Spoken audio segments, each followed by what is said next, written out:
Hello everyone, আজকে সকাল সকাল বেরিয়ে পড়েছি। আজকে ডেটটা হচ্ছে 27শে নভেম্বর। বেরিয়ে পড়েছি হচ্ছে কামারপুকুর গোঘাটের উদ্দেশ্যে। তো আজকে আছে একটা ব্রাইডাল বুকিং। তো চলো, আমি এখন গাড়িতে আছি আমাদের। এখনও আমার অ্যাসিস্ট্যান্ট ওঠেনি, ও শ্রীনগর থেকে উঠবে। ওকে নিয়ে তারপরে আমি যাব হচ্ছে ব্রাইডালের লোকেশানে। তো আমি একটু আমাকে দেখাচ্ছি আর কি। তো আজকে হলদি মেকআপও করাবো ওর।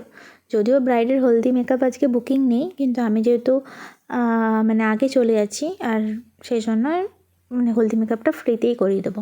আর এই দেখো আমার ব্রাইডের বাড়ি চলে এসেছি কথা বলতে বলতে।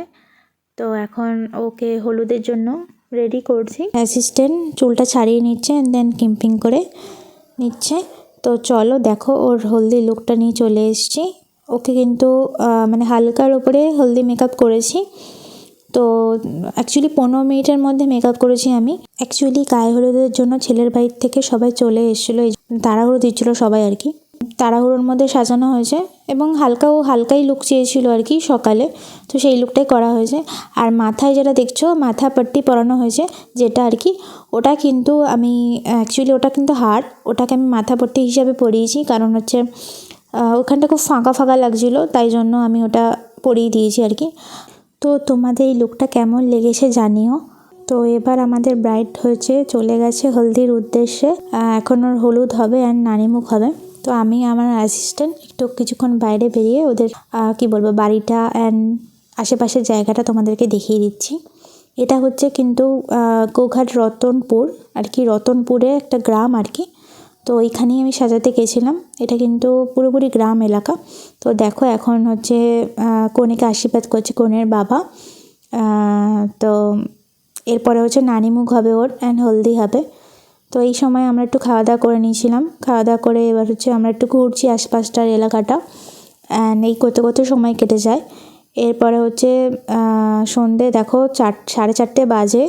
এই সময় আমার কনে স্নান করতে গেছে। এখনও ওদের রিচুয়ালস বাকি। আমি কনেকে টাইম দিয়েছিলাম, মানে 3টে 3:30-র মধ্যে বসে পড়তে বলেছিলাম, কিন্তু ও এতটা লেট করবে বুঝতে পারিনি।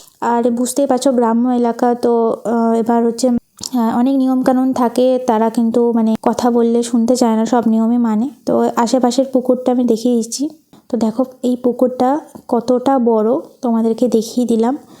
এখন কিন্তু শীতকালের দিন, ঠান্ডা, আর এই ঠান্ডা জলে আমার ব্রাইডের মানে খুব বাজে অবস্থা হয়ে গেছিলো।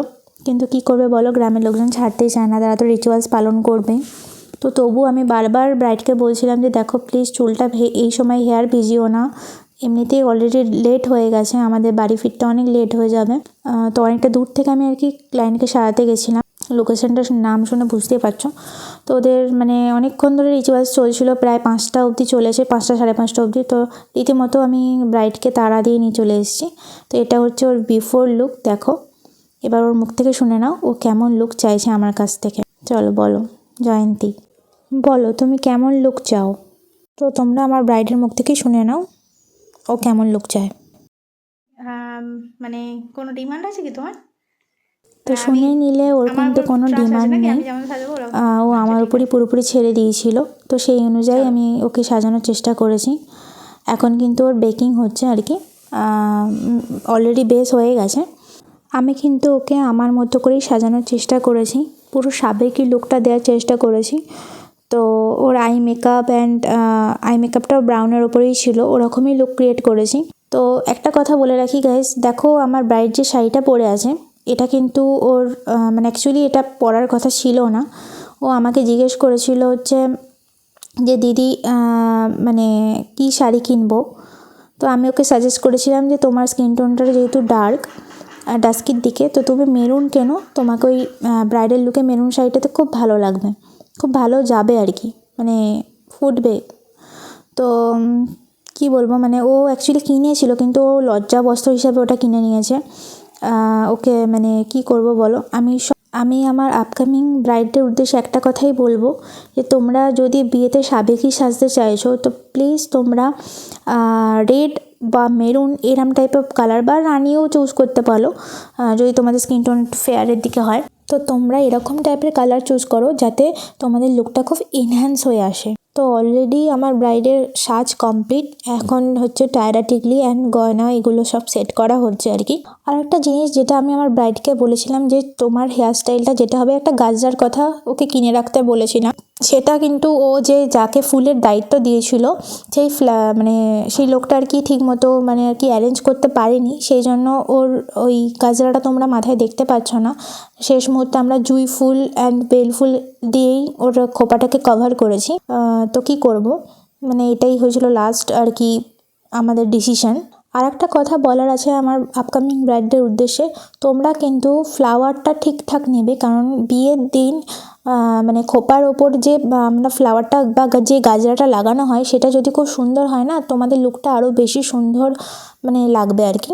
তো যেটা হচ্ছে অনেকেই ফুলটা আগে থেকে অ্যারেঞ্জ করে না, ওই জন্য আমি সবসময় সব ব্রাইডদের আমি একই কথাই বলি যে তোমরা বিয়ের দিনকে গোলাপ অ্যান্ড জিপসি দিয়ে যে গাজরার মালাটা হয় ওই রকম টাইপের মালা তোমরা মানে কিনে বা অর্ডার করে রাখবে, তাতে কি তোমাদের লুকটা আরও সুন্দর লাগবে, মানে বিয়ের সাজে আর কি। ওই ফুলটা ওইরকমভাবে প্রপার যদি গাজরাটা লাগানো হয় তাহলে তোমাদের লুকটা আরও ইনহ্যান্স লাগবে, আরও ফুটে উঠবে ভালো মতো। তো এটাই আমার সব ব্রাইডদের উদ্দেশ্যে বলা। আর ফ্লাওয়ারটাও যেন আগে থেকে সবসময় আমি ডিসকাস করে থাকি আমার ব্রাইডদের সঙ্গে, সে কি পরবে না পরবে সেই অনুযায়ী ফ্লাওয়ার কি পরবে। তো আমি কিন্তু ব্রাইডদের পছন্দ অনুযায়ী সাজাই, প্লাস আমারও কিছু রিকোয়ারমেন্ট থাকে, আমি যেগুলো বলি যে এটা বেস্ট হবে না হবে, তো ব্রাইডদের সঙ্গে আমি সবসময় ডিসকাস করে থাকি। আর দেখো আমার কিন্তু যে অ্যাসিস্ট্যান্ট সে শুধু যায় হচ্ছে আমার সঙ্গে শাড়ি পরাতে অ্যান্ড ক্রিম্পিং করতে, আর মেকআপ অ্যান্ড পুরোপুরি হেয়ার কিন্তু আমি নিজেই করে থাকি। সে শুধু মানে শাড়ি পরাটা আমায় হেল্প করে আর ক্রিম্পিংটা করে। এছাড়া ওভারঅল সব কিছু কলকা অ্যান্ড অল হেয়ার স্টাইল থেকে শুরু করে মেকআপ অ্যান্ড অল সব কিছুই কিন্তু এভরিথিং আমি নিজের হাতে করে থাকি। তো তোমরা যারা চাইছো নিজের স্পেশাল দিনে বুক করার জন্য, তো তোমরা নির্দ্বিধায় আমার সাথে কন্ট্যাক্ট করতে পারো। তোমরা প্রথমেই শুনেছিলে যে আমার ক্লায়েন্টের কোনো রিকোয়ারমেন্ট ছিল না, কিন্তু তবুও কিন্তু আমি আমার মতো করে ওকে সাজিয়েছি। ক্লায়েন্টের আই মেকআপটা কিন্তু ব্রাউন অ্যান্ড নিউডের ওপরে রাখা হয়েছে, একটু গ্লিটারি এফেক্ট যেহেতু বিয়ে, তো কাট ক্রিজ করে এটা করা হয়েছে, একটু স্মাজ লাইনার করা হয়েছে অ্যান্ড কলকা করা হয়েছে। দেখো সাবেকি কলকা, এটা কিন্তু আমি পুরোপুরি নিজেই করেছি, আমি নিজেই কলকা করি। অ্যান্ড হেয়ার স্টাইলটা জানি না কতটা কি বোঝা যাচ্ছে, আমি কিন্তু হেয়ার স্টাইলটা পুলিং টেকনিকের মাধ্যমে মানে লাইন্স করা হয়েছে ফ্রন্টে অ্যান্ড কার্লস করা হয়েছে সামনেটা, ক্যামেরাতে হয়তো বোঝা যাচ্ছে না। আর আই মেকআপটা তো দেখতেই পাচ্ছ, কাট ক্রিজের ওপরে আছে গ্লিটারি ব্রাউন কাট ক্রিজ। এই লুকটার সাথে যদি ও মেরুন কালারের শাড়ি পরতো তাহলে খুবই ভালো লাগতো। তোমাদের যদি আমার কাজ ভালো লেগে থাকে তাহলে অবশ্যই আমার সাথে কন্ট্যাক্ট করতে পারো নিজেদের স্পেশাল দিনে। আমি কিন্তু ফ্রিল্যান্সারভাবে কাজ করে থাকি, আমি কিন্তু কলকাতায় অ্যান্ড চন্দ্রকোনা রোডে এই দুই দিকেই কাজ করে থাকি। তো হচ্ছে আমি স্টুডিওতেও সাজাই অ্যান্ড আমি ফ্রিল্যান্সারভাবেও কাজ করি। তো তোমাদের স্পেশাল দিনে তোমরা যদি এরকম সাবেকি লুক পেতে চাইছো বা যার যার রিকোয়ারমেন্ট আছে তোমরা আমাকে বুক করতে পারো। আর আমার কন্ট্যাক্ট নাম্বার হচ্ছে 9330035195, এই নাম্বারে কন্ট্যাক্ট করে তোমরা বুক করতে পারো। আমি এরকম সাজ পাবো আশা করিনি, তো আমি নিজে থেকে কিছু এক্সপিরিয়েন্স করে রাখিনি যে আমি এরকম সাজবো, তো তার সত্ত্বেও আমার মনের মতো সাজ হয়েছে। যদি কারোর ইচ্ছে থাকে তো বুকিং করতে পারেন।